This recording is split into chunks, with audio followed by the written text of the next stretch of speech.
नमस्कार। एणिके भिसा पाई कोलकाता दिल्ली हैदराबाद जीवेनी ओडिशावासी कारण भुवनेश्वर रे हेबो ग्लोबल भिसा एप्लिकेशन सेंटर। यह प्रस्ताव को अनुमोदन करिसेंती मुख्यमंत्री मोहन चरण माझी। बरमुंडा स्थित बाबा साहेब आंबेडकर बस टर्मिनाल कोठारे यह सेंटर हेबो कार्यक्षम। एथिपाई 3000 वर्ग फुट रो जागा जोगाई देबे राज्य सरकार। केतोटी निहाती जानिबा संवाद को आसाम विधानसभा निर्वाचन पाई बैजयंत पंडा को आसाम प्रभारी नियुक्त करिछि भारतीय जनता पार्टी। एबे बीजेपी रो जातीय उपसभापति अछंती बैजयंत पंडा। सेपरि तमिलनाडु विधानसभा निर्वाचन पाई केंद्र मंत्री पीयूष गोयल को तमिलनाडु प्रभारी भाबरे नियुक्त करिछि दल। दलर सभापति जेपी नड्डाଙ୍କ अनुमोदन क्रमे बैजयंत एवं पीयूष को प्रभारी नियुक्त करिछि बीजेपी। आसंता वर्ष एही दुई राज्य रे हेबो विधानसभा निर्वाचन।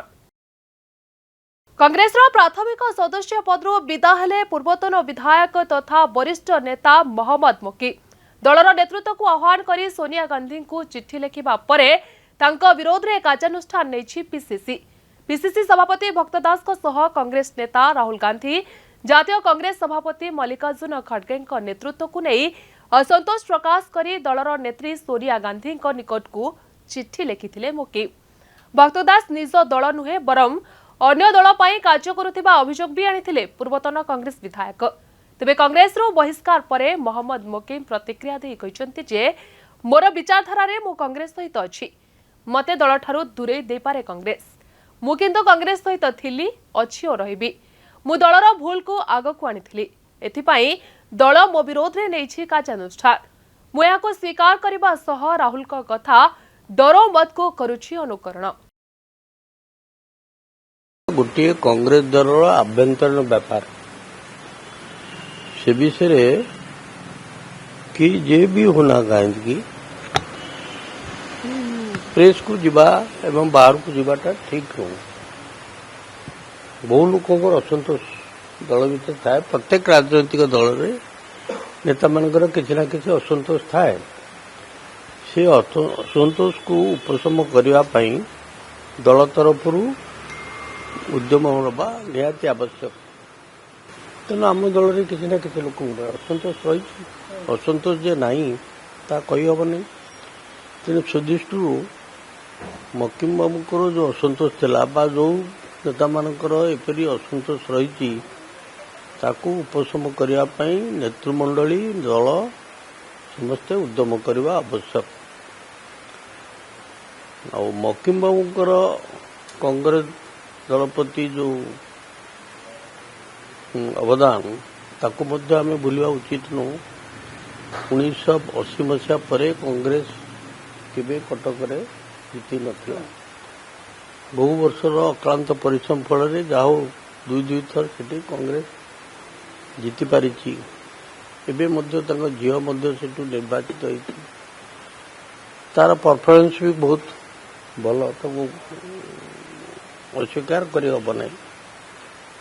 तेणु विशेष भाव में कुआपाड़ा निर्वाचन पर जो गोटे कहला गोटे निर्दिष्ट संप्रदाय आवश्यकता नहीं बोधे से बेस बाधिला।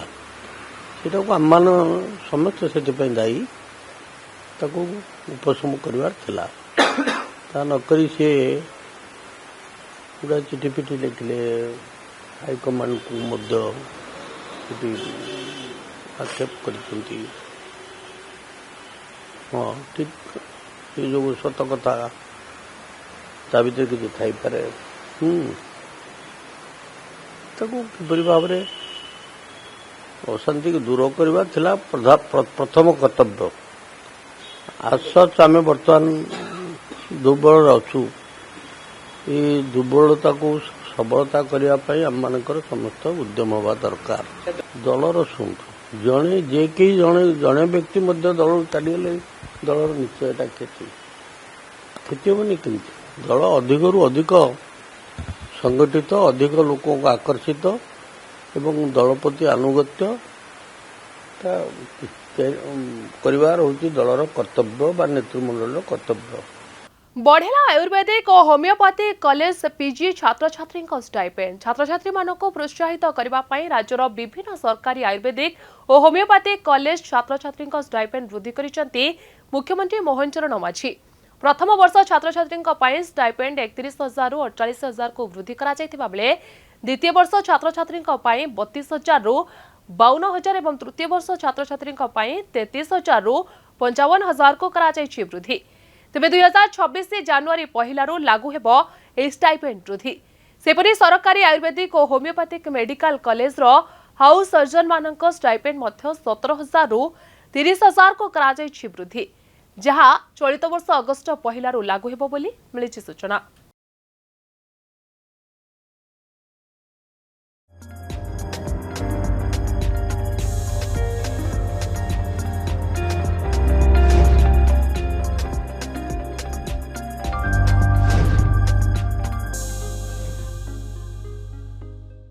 चाषी ठीक समय धान उठाइबे सरकार, यापर बलका धान खोला बजार रे बिकी पारिबे चाषी।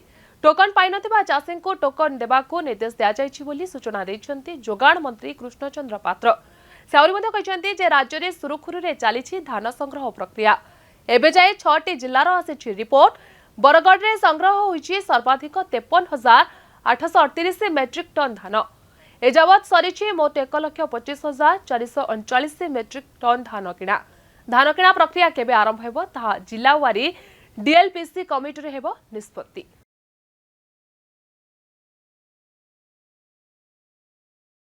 जिला डीएलपीसी मीटिंग रे डिसाइड होछि को तारीख रे तांकर किना जिवो आमे डिसाइड करू।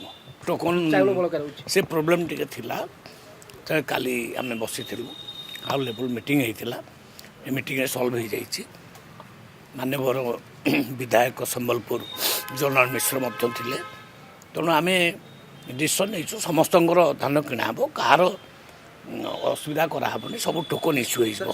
प्रोडक्शन एवरेज जो अच्छी माने इरिगेटेड जमी 19 केजी 19 क्विंटाल आउ नॉन इरिगेटेड 13 क्विंटाल से ही एवरेज आम किणव। 6टा जिलार रिपोर्ट मो पाखे अच्छी। Bargarh 53,838 metric ton, Balangir 96, Nuapada 3,847 metric ton एवं Sambalpur 60,256 metric ton, Subarnapur start है 15 मेट्रिक टन। यही भाव में 1,25,439 मेट्रिक टन किना सरला। नियंत्रण को आसुनी दिल्ली वायु प्रदूषण अति खराब हो चली वायु गुणवत्ता। आज सकाळ 6टा सुधा 456 थिला दिल्ली वायु मान सूचकांक। शताधिक विमान बातिल सह 300 विमान चलाचल रे होइतला विलंब। चलित ऋतुर यह द्वितीय खराब सूचकांक बोली कहिछि केंद्रीय प्रदूषण नियंत्रण बोर्ड। घन कुहुड़ी पाग सांगकु वायु प्रदूषण एवं श्वासक्रिया रे समस्या जोगु दिल्ली छाड़ी अन्यत्र पलाइबाकू चिंता कलेनी दिल्लीवासी। यारि मध्य प्रदूषण को नहीं उद्वेग प्रकाश करिसेंती सर्वोच्च अदालत। लोक जीवन शैली रे आणुनाहांती परिवर्तन, पालन हेउना ही दिया जाइथिबा निर्देश। प्रदूषण पाई विशेष करी गरीब श्रेणी अधिक प्रभावित होउछंती बोली कहिसेंती अदालत। तेबे दिल्ली प्रदूषण नहीं 17 तारिख रे सर्वोच्च अदालतंकर हेबो बड़ सुनानी।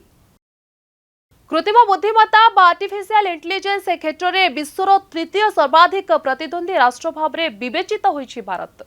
स्टानफोर्ड विश्वविद्यालय पक्षरु प्रकाशित रिपोर्ट रो मिलिछि सूचना। यूनिवर्सिटी ग्लोबल एआई वाइब्रांस टूल्स विजुअल कैपिटलिस्ट चार्ट अनुसार सर्वाग्रे अमेरिका 78.6% और चाइना 36.95% स्कोर करी द्वितीय रे रहितबा बेले 21.59 स्कोर धारण करी तृतीय स्थान हासिल करिछि भारत।